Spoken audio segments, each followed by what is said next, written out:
ಅಗಳೆ ಮಗ ಯಾಕೆ ಆ ಕಡೆ ತಿರ್ಕೊಂಡು ಕೂತೈತಲ್ಲ? ಖುಷಿ ಅವ ಖುಷಿ ಯಾಕವ ಸಪ್ಪ ಕೂತಿದ್ಯಾ? ಏನ್ ಬೇಜಾರು ನಿಂಗೆ? ಅಜ್ಜಿ ಅತ್ತೆ ಬರ್ಲಿಲ್ವಾ? ಓ ನಿಮ್ಮತ್ತೆನಾ? ನಿಮ್ಮತ್ತೆ ನಿಮ್ಮ ಮಾವ ಆಮೇಲೆ ನಿಮ್ಮ ಅತ್ತೆ ಮಗ ನನ್ನ ಮೊಮ್ಮಗ ಎಲ್ಲ ಬಂದಿದ್ದಿ ಕಣವ. ಹೌದಾ? ಅತ್ತೆ ಇಲ್ಲಿ? ಅಯ್ಯ ಇರವ ಬತ್ತಾಳೆ, ಅಲ್ಲಿ ಮಾತಾಡ್ತಾವ ನಿಮ್ಮ ಅಜ್ಜಿತವ. ಬತ್ತಾಳಿರು. ಆರಾಮಾಗಿದ್ಯಾ? ಹ್ಞೂ ಅಜ್ಜಿ ಚೆನ್ನಾಗಿದ್ದೀನಿ. ಚಂದ ಖುಷಿಯಾಗಿರ್ಬೇಕು. ಯಾಕೆ ಮಂಕಾಗಿರ್ತಿಯಂತೆ? ಹಾಗೆಲ್ಲ ಮಂಕಾಗಿರ್ಬಾರ್ದು. ಎಲ್ಲ ಹೆಣ್ಮಕ್ಳು ಜೀವನದಲ್ಲಿ ಇದೆಲ್ಲ ಸಾಮಾನ್ಯ. ಅದಕ್ಕೆ ನೀನು ಮಂಕಾಗಿದ್ಬಿಟ್ರೆ ಇನ್ನ ಹೆಣ್ಮಕ್ಳು ಜೀವನದಲ್ಲಿ ಏನೆಲ್ಲ ಎದುರಿಸ್ಬೇಕು. ನೀನು ಇಷ್ಟಕ್ಕೆ ಮಂಕ ಕೂತ್ಕೊಂಡ್ಬಿಟ್ರೆ ಹೆಂಗವ? ಏನಾಗಲ್ಲ, ಧೈರ್ಯವಾಗಿರು. ಅಜ್ಜಿ. ಅಲ್ಲ ಕಣವ ಲಕ್ಷ್ಮಿ, ಸೀರೆ ಉಡ್ಸಿದ್ಯಾ? ಅದ್ಯಾಕೆ ಎರಡು ಜುಟ್ಟು ಹೊಚ್ಕಟ್ಟಾಗ ಒಂದು ಜಡೆ ಹಾಕಿದ್ರಾಗಲ್ವಾ? ಹೌದು ಕೆಂಚಮ್ಮಂಟಿ, ನಾನು ಹೇಳ್ದೆ ಹಾಕ್ತೀನಿ ಅಂತ. ಅವಳು ಇಲ್ಲ ಇಲ್ಲ ಬೇಡ ಬೇಡ ಅಂತಾಳೆ. ಅವಳಿಗೆ ಇಷ್ಟ ದಿನ ಜುಟ್ಟು ಹಾಕೊಂಡೆ ಅಭ್ಯಾಸ ನೋಡಿ, ಅದಕ್ಕೆ ಏನೋ ಒಂಥರ ಸಂಕೋಚ ಅವಳಿಗೆ. ಅಯ್ಯ ಅದೇ ಸಂಕೋಚ? ಹೆಣ್ಣು ಮಕ್ಕಳು ಜಡೆ ಹಾಕೊಂಡ್ರೆ ಲಕ್ಷಣ, ಅದು ಸೀರೆ ಹಾಕೊಂಡು. ಈ ಕಡೆ ಆಗ್ತಿಲ್ಲ ಇತ್ತು ಇಲ್ಲ ನಂಗೆ ಆಗ್ತದೆ. ಏನವ ಖುಷಿ? ಸೀರೆ ಹಾಕೊಂಡಿದ್ದೆ ಜಡೆ ಹಾಕ್ಸ್ಕೊಡವ. ಇವಾಗ ನೀನು ಫಂಕ್ಷನ್ ಮಾಡ್ಬೇಕಾದ್ರೆ ಜಡೆನೇ ಹಾಕಬೇಕು. ಈ ಜುಟ್ಕಿಟ್ ಹಾಕಡೆ ಅಂತಂದ್ರೆ ಬಂದವರೆಲ್ಲ ನುಗ್ತಾರ ಅಷ್ಟೇ. ನಿಮ್ಮ ಅವಾಗ ಗುಡ್ಲ ಹಾಕಿದ್ಮೇಲೂ ಅಷ್ಟೇ ಈ ಜುಟ್ಟೆಲ್ಲ ಹಾಕಬಿಟ್ಟು ಆಮೇಲೆ ಇಲ್ಲ ಅಜ್ಜಿ ನಂಗೆ ಜುಟ್ಟೆ ಇಷ್ಟ. ಅಯ್ಯ ಒಳ್ಳೆ ಹುಡುಗಿ ತಂದೆ, ಒಳ್ಳೆ ಕತೆ ನಿಂದು. ಆಯ್ತು, ಈ ಗುಡ್ಲ ಹಾಕಿದ್ಮೇಲೆ ಜುಟ್ಟೆ ಇರ್ಲಿ, ಫಂಕ್ಷನ್ ಮಾಡುವಾಗನ ಒಂದು ಜಡೆನಾದ್ರೂ ಹಾಕ್ಸ್ಕ. ಸರಿ ಕಣವ ಲಕ್ಷ್ಮಿ, ಹೋಗಿ ನಿಮ್ಮ ಅಜ್ಜಿ ತವ ಮಾತಾಡ್ತಿರ್ತೀನಿ. ಸರಿ ಕೆಂಚಮ್ಮಂಟಿ, ನೀವು ಅಜ್ಜಿ ಹತ್ರ ಮಾತಾಡ್ತೀರಿ. ನಾನು ಬಿಸಿ ಬಿಸಿಯಾಗಿ ಕಾಫಿನೋ ಟೀನೋ ಮಾಡ್ಕೊಬರ್ತೀನಿ. ಏನು ಬೇಕು ನಿಮಗೆ, ಕಾಫಿನೋ ಟೀನಾ? ಅಯ್ಯ ಏನೋ ಒಂದು ಕಣವ, ಕಾಫಿನೋ ಟೀನೋ. ನೀನು ನಾನೇ ಒಂದ್ಸತಿ ಕಾಫಿ ಮಾಡ್ತಾಳೆ, ಒಂದ್ಸತಿ ಟೀ ಮಾಡ್ತಾಳೆ. ಅವಳು ಏನು ಮನಸ್ಸು ಬರ್ತದೋ ನಾನು ಬರ್ತದೋ ಅವಾಗ ಮಾಡ್ತಾಳೆ. ಹಂಗೆ ಕೊಟ್ಟಿದ್ದು ಕುಡ್ದು ಎರಡೂ ಅಭ್ಯಾಸ ಆಗೈತೆ. ಯಾವುದೋ ಒಂದು ತಗಬಾ. ಸರಿ ಆಂಟಿ, ಆಯ್ತು ನೀವು ಹೋಗಿ. ಖುಷಿ, ನಿಂಗೆ ಹಾಲೇನಾದ್ರೂ ಕೊಡ್ಲಾ? ಬೇಡಮ್ಮ, ಅತ್ತೆನ ಕಳ್ಸಮ್ಮ. ಒಳ್ಳೆ ಅತ್ತೆ ಆಯ್ತು. ಬಂದಿದ್ದಾಳಿರು, ಬರ್ತಾಳೆ. ಊಟ ಗೀಟ ಮಾಡೋದು ಬೇಡವಾ ನಿಮ್ಮತ್ತೆ? ಬಂದ ತಕ್ಷಣ ಇಲ್ಲಿ ಬಂದು ಕುತ್ಕೊಂಡ್ಬಿಡ್ಬೇಕಾ? ಹಾಗೆಲ್ಲ ಹಠ ಮಾಡಬಾರ್ದು. ನೀನು ಇವಾಗ ದೊಡ್ಡೋಳಾಗಿದ್ಯಾ. ಅರೆ ಖುಷಿ, ಓ ಶಿಲ್ಪಾ ಚೆನ್ನಾಗಿದ್ಯಾ?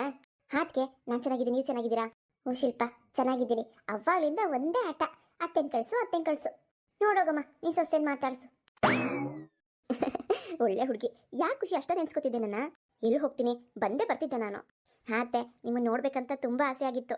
ಮತ್ತೆ ನಂಗೆ ಇಲ್ಲಿ ಬೋರ್ ಆಗ್ತಿತ್ತು ಅತ್ತೆ. ಒಂದೇ ಕಡೆ ಇದ್ದು ಅಮ್ಮ ಅವ್ರ ಪಾಡಿ ಅವ್ರು ಕೆಲಸ ಮಾಡ್ಕೊಬಿಡ್ತಿದ್ರಾ. ಅದು ಇದು ಫಂಕ್ಷನ್ಗಿಂತ ರೆಡಿ ಮಾಡ್ಕೊಳ್ಳೋದೇ ಆಗುತ್ತೆ. ಅಪ್ಪಂಗೆ ಅದೇ ಇದು ತರದೇ ಆಗ್ಬಿಡುತ್ತೆ. ಅಜ್ಜಿ ಮತ್ತೆ ದೊಡ್ಡಜ್ಜಿಗೆ ಅವ್ರಿಗೂ ಅಷ್ಟೇ ಕೆಲಸ.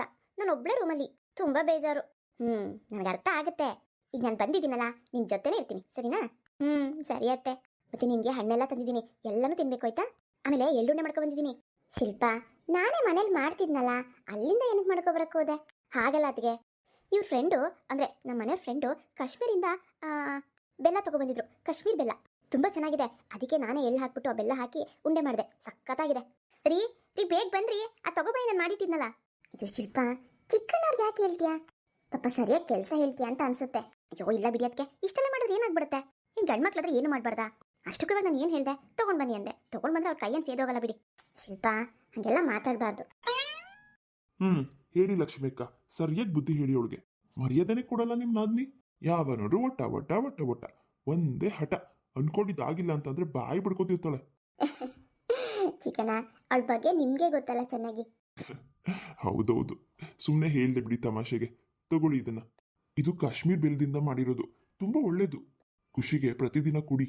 ಆಹಾ ಆಯ್ತು, ಕುಡಿಯೋದಕ್ಕೆ. ಶಿಲ್ಪ ಗಮ್ಮಂತಿದೆ ಕಣೆ. ಏಲಕ್ಕೆಲ್ಲ ಸಖತ್ತಾಗಿ ಹಾಕಿದ್ಯಾ?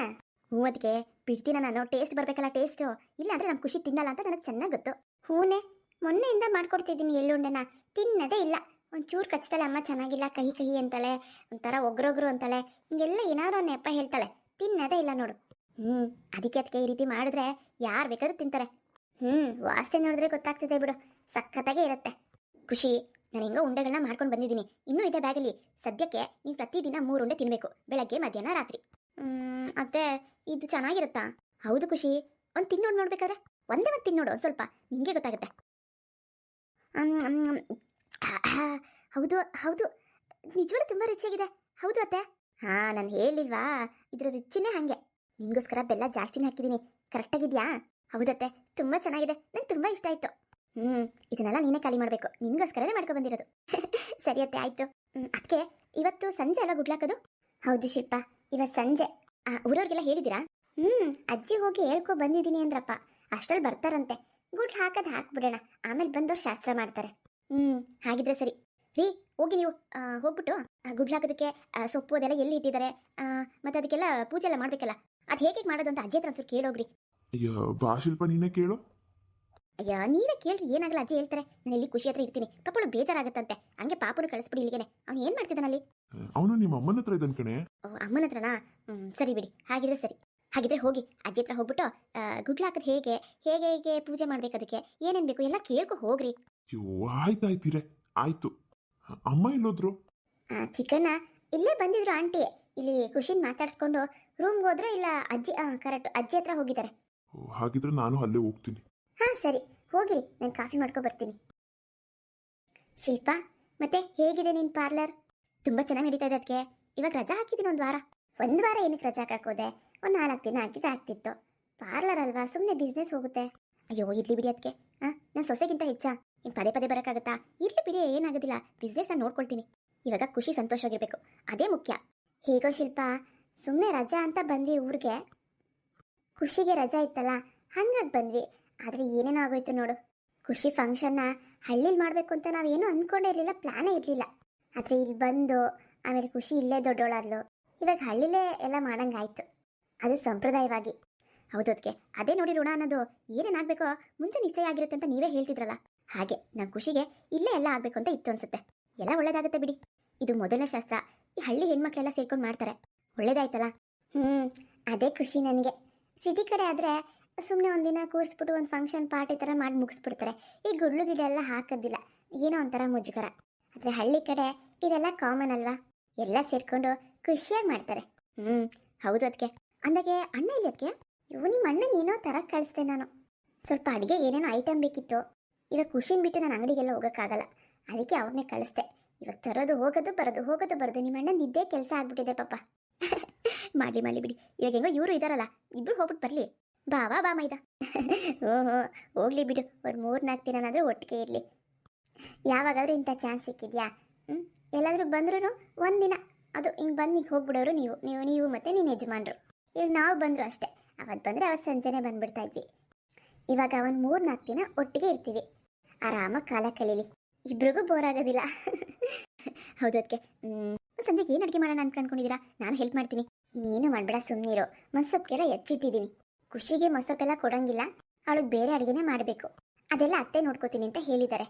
ಮೊಸೊಪ್ಪನ್ನ ನಾನು ಮಾಡಿಬಿಡ್ತೀನಿ, ಅದೇನಿಲ್ಲ. ಸೊಪ್ಪೆಲ್ಲ ಸೋಸಾಯಿತು, ಬೇಯಿಸಿದ್ದೀನಿ. ಅದೇನೊಂಚೂರು ಒಗ್ಗರಣೆ ಹಾಕೋದಷ್ಟೇ. ಇನ್ನು ಸಂಜೆಗೆಲ್ಲ ಬರ್ತಾರಲ್ಲ ಗುಡ್ಲು ಹಾಕಿದ್ಮೇಲೆ, ಆಮೇಲೆ ಅಡುಗೆ ಅಂತ ಮಾಡ್ತಾ ಕುತ್ಕೊಳ್ಳೋಕ್ಕಾಗಲ್ಲ ಅಲ್ವಾ, ಅದಕ್ಕೇ ಸಂಜೆನೇ ಅಡುಗೆ ಮಾಡಿ ಇಟ್ಬಿಡೋಣ ಅಂತ. ಹೌದು ಅದಕ್ಕೆ, ಒಳ್ಳೆ ಐಡಿಯಾ ಬಿಡಿ.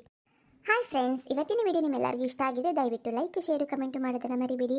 ಮತ್ತು ಯಾರೆಲ್ಲ ಹೊಸದಾಗಿ ನೋಡ್ತಿದ್ದೀರಾ, ಸಬ್ಸ್ಕ್ರೈಬ್ ಮಾಡ್ದೇನೆ ದಯವಿಟ್ಟು ಸಬ್ಸ್ಕ್ರೈಬ್ ಮಾಡ್ಕೊಂಡು ನೋಡಿ, ನಮ್ಮ ಚಾನಲ್ಗೆ ಸಪೋರ್ಟ್ ಮಾಡಿ. ಇವತ್ತು ನಾವು ನಮ್ಮ ಖುಷಿಗೆ ಗುಡ್ಲು ಹಾಕೋ ಶಾಸ್ತ್ರನ ಮಾಡ್ತಾ ಇದ್ದೀವಿ. ದಯವಿಟ್ಟು ಹೇಗೆ ಹಾಕ್ತೀವಿ, ನಮ್ಮ ಶಾಸ್ತ್ರಗಳು ಹೇಗಿರುತ್ತೆ ಅಂತ ನೋಡಬೇಕಂದ್ರೆ ತಪ್ಪದೆ ಮುಂದಿನ ವಿಡಿಯೋಗಳನ್ನ ನೋಡಬೇಕು. ಇದು ಯಾರ ಜೀವನದ ಕಥೆ ಅಲ್ಲ, ಕೇವಲ ಕಾಲ್ಪನಿಕ ಕತೆ. ಈ ಸ್ಟೋರಿಗಳು ಯಾರ ಜೀವನಕ್ಕೂ ಹೊಂದ್ಕೊಳ್ಳೋದಿಲ್ಲ, ಓನ್ಲಿ ಕ್ರಿಯೇಟಿವ್. ಮುಂದಿನ ವಿಡಿಯೋದಲ್ಲಿ ಮತ್ತೆ ಸಿಗ್ತೀವಿ, ನೋಡ್ತಾ ಇರಿ ಅಂತ ಹೇಳ್ತಾ ಈ ಲಕ್ಷ್ಮಿ ಕಡೆಯಿಂದ ಬಾಯ್.